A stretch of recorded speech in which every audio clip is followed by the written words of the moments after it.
178ഓളം പള്ളികളാണ് ഫലസ്തീനിൽ തകർക്കപ്പെട്ടിട്ടുള്ളത്. തകർക്കപ്പെട്ടതാകുന്ന പള്ളിയുടെ വിനാരങ്ങളുടെ ചുവടെ നിന്നുകൊണ്ട് നിസ്കരിക്കുന്നതായ സാധുക്കളെ കാണുന്നില്ലേ മുസ്ലിമേ?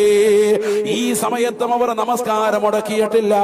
എവിടെയെങ്കിലും ബോംബ് വർഷിക്കുമ്പോൾ ഓടി വരുന്നത് ഞങ്ങൾക്ക് ഇവിടെ ബുദ്ധിമുട്ടുണ്ടായി എന്ന് പറഞ്ഞിട്ടല്ല. അവരെപ്പോഴും പറയുകയാണ്, അല്ലാഹുവേ ഇന്നാ ലില്ലാഹി വ ഇന്നാ ഇലൈഹി റാജിഊൻ.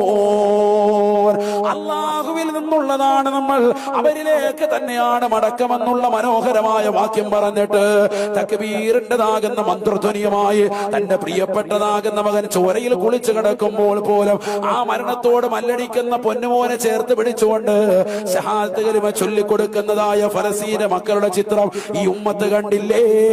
ഒരു വഖത്ത് പോലും അവർ നമസ്കാരം ഒഴിക്കുന്നില്ല. ജുമാ നമസ്കരിക്കാൻ വേണ്ടി ഒരുമിച്ച് കൂടിയതാകുന്ന